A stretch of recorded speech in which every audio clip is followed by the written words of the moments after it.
wala laata may ñëw ci Abou Diallo Omar lu ñu mënti wax tamit président de la République nañ ko nangul lenn au moins institution la naam justice dina tax tey ji peut-être pousser certaines personnes ba ñu révolté wu parce que soo nekkee dos au mur également da ngay révolté wu 2 poids 2 mesures baaxul fenn peut-être looloo tax nit ñi ñu leen di inciter à ce que ñuy tenir yenn propos yi mais président de la République institution la.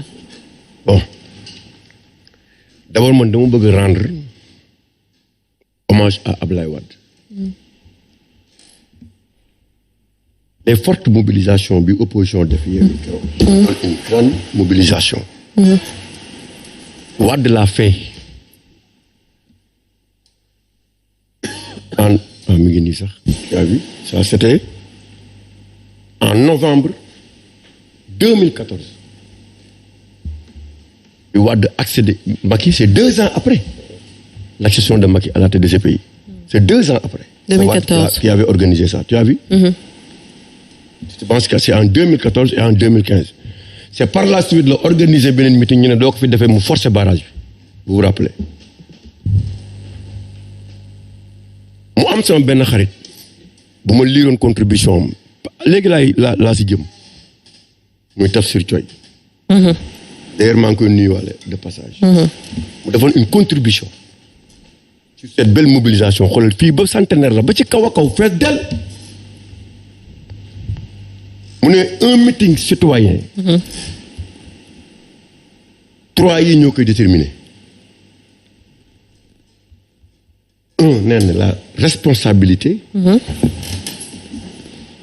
2, l'organisation. Oui. 3, la mobilisation. La responsabilité, l'organisation et la mobilisation. Et tous ces 2 ont été réussis par Yewwi. Mais le problème, c'est le problème de la responsabilité. Et qui a valu aujourd'hui la situation de Serigne Bara Dolly, le député. Et la responsabilité voudrait vous regrouper autant de monde nga wax leen loo xamante ni ku ne bu ñibbee yóbbale ko. Et c'est ça le problème de Yewwi. On donne la parole à tout le monde. Ku bëgg a wax ku ne war a wax te am na ñoo xamante ni bu ñu waxee ñëpp jëppi leen ñëpp ne non vraiment ñi li ñuy wax ni kenn waxu leen ko. Et c'était ça le problème. L'affaire de l'ArcelorMittal, c'est avec Wade en 2014 avec cette belle mobilisation ñëpp yóbbaale ko. ñu wax scandale ArcelorMittal. L'affaire de Petrotim, c'est avec Ablaye Wade. Donc dafa am des mobilisations yoo xamante ni ne boo ko defee avec autant de monde il y a une communication à faire mais du ay saaga du ay xasante du ay yuuxu wala du wax yeneen affaire parce que ñi ngi regroupé la et c'est ce problème là que Yewwi doit régler, encadrer, prendre des responsabilités ku ne nangu ko aussi mu am une communication cohérente ba ku nekk boo ñibbee ñu ne lii doon waxtaane ko ci dëkk bi parce que li nga xamante ni ne tey moom la Serigne Bara Dolly wax réew autant si moment bañ ay nguur gaaw Ablaye Wade di wax ñu leen di gaaw Macky Sall di wax ñu leen di fustiger autant c'est ça qu'il faut fustiger les propos de Serigne Bara Dolly lii du cërëm du waxam du jëfam waru ko def. D'ailleurs ce jour-là ba muy wax Khalifa Sall dafa def ñu gémminam Aïda Mbodj fa mu toog ñoom ñi fa toog xam nañ ne kii la mu wax ëpp na xam nañ ko dañu waxante di am c'est des erreurs surtout nga am position boo am ci réew mi nañ bàyyi di wax di ut buzz sànq honorable député wax na ko j'ai besoin de 1 million de vues j'ai besoin de 2 millions de vues je dis ce que je veux je dis ça c'est anormal dans un pays ak fu mu mënti jóge nag ça c'est des choses qui sont pas bien qu'on le veuille ou pas Macky Sall est le président de la République du Sénégal ak nu mu mënti demee nañ sóor ne dina fi jóge keneen dina ñëw te il faudrait pas dès à présent ñuy tenir des propos yoo xamante ni ëllëg boo ko waxee nga ne ba kaw bi diw ba mu nekkee président daan nga ko wax il faut qu'on l'évite. Et pour éviter ça mais nañ xool wodd suñuy communication xool nañ koy waxee. Mais man ce qui me fait mal. C'est l'organisation l'association des organisations féminines. lu tax parce que ñoom tam da nga yàpp ne que waroon nañ jóg. Oui. Parce que c'est la femme qu'on a indexée. xam nga dañ ne femme bu dugg ci bureau Macky Sall. kenn xamul. waa defal ndànk rek kenn xamul wàlliw la. l'interprétation waaw defal ndànk rek kenn xamul wàlliw la ko fay dugg. kenn xaaliw mbàkke la. kenn xamul si la. kenn xamul kunta la kenn xamul njaayeen la. kenn xamul lii la xamul lii la. kenn xamul kan la de mais da nga ne jigéen bu fa dugg.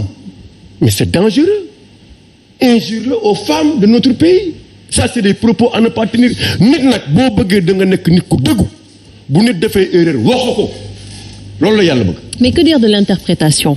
Interprétation quoi? Parce que peut-être moom nu mu ko waxee. non dama ne d'ailleurs soo ko déggee wax sax nu mu ko waxee peut-être ak nit yi nu ñu ko interpréter c'est pas la même chose. jéggalu am na. nen nit day am tolluwaay doon jikkoy Baay Faal parfois ma wax parfois keneen wax fi mu xam ne waxam ëpp na wala baaxul nga jéggalu ne man dama juum wala lii ak lii quel est le problème dafa yàqul dara ci sa dignité yàqul dara ci sa honneur mais li mu wax c'est trop war a ko war a wax loolu nañ ko wax autant aussi qu'il faut fustiger ce que Bara Dolly a fait autant ce que Ahmed Suzanne comment dirais-je Camara a dit bu waxee ne Sonko dañ ko war a rey kooku lu mu wax c'est dangereux. C'est extrêmement dangereux et il doit pas le dire. Très grave. Il doit être poursuivi lui aussi parce que ñun réew mi ñun ñi aussi bëgguñu loolu jàmm la ñu bëgg. c'est ça. on dirait ci problème yi ñu nar a jëm nii mais ñi ñaanuñu ko yàlla te na nga sóor ne les hommes politiques ils sont minoritaires dans ce pays. Il faut pas prendre tout un peuple en otage c'est pas possible. Oui. Donc li mu wax c'est grave et il doit être entendu.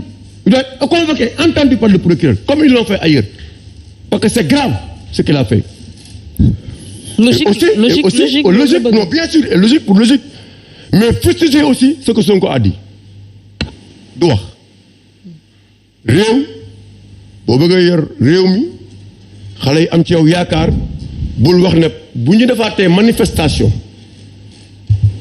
boo leen demee seeni kër boo leen ko dajee di ngeen fekk ay milliards. loolu du wax de attention aux propos tenus c'est pas bon te wax jooju war na ko rectifier wala gën a leeral nit ñi ci nga xamante ni moom la wax parce que loolu du waxam de nañ ko conseiller wax ko mu rectifier ce qu'il a dit parce que bis bu ñu demee fii ak jeudi vendredi retenez-vous que les gens dinañ mobiliser au côté de leur maison jox ay nit ay jaasi wala ay pistolet leen taxaw leen ku ñëw rey leen wala def leen di. te jeunes yi ñooy perte bu boobaa. Mais c'est les jeunes qui vont perdre. Ces jeunes qui n'ont pas été investis ni par la liste de Benno ni par la liste de Yewwi. Ce sont ces jeunes-là qui vont en pâtir. te réew mi pour ñu bëgg maintenant ñu teg ko ci yoon képp ku erreur nekk ak ku mu mënti doon. nañ ko fustiger avant que l'irréparable, je dis très bien que l'irréparable ne se reproduise. Parce que chacun, comme l'avait dit Serigne Moustapha Sy, chacun est en train de prendre ses responsabilités par rapport à ce qui se passe. te loolu bu ñu ko defee rek on va avoir l'état de nature et c'est le retour de la loi du plus fort. ku mën sa morom duma et ça ce serait extrêmement dangereux dans ce pays. nañ ko xoolaat defaraat ko moo tax ma ñaawlu ces propos yi nga xamante nañ koy def ci réew mi nañu xoolaat la responsabilité surtout du camp de l'opposition. D'accord. que ñenn ñi xam ne kenn ñëpp mënuñu wax waaye am na ñu tax tey mu neex mu naqari am na ñu tax tey cette forte mobilisation. entre Wallu et entre Yewwi am na si ñu koy incarner. D'accord. Qu'on le veuille ou pas. Maintenant ñu koy incarner. nañu tenir préparé ku nekk à son discours mais tenir un discours boo xamante ni ne ki fa ñëw tey participer ki fa ñëw bu ko dégloo dina xam ne ça c'est un discours responsable que nekk këram dina xam ne ñii c'est des gens responsables mais ces discours comme ça je dis que c'est à bannir dans ce pays-là.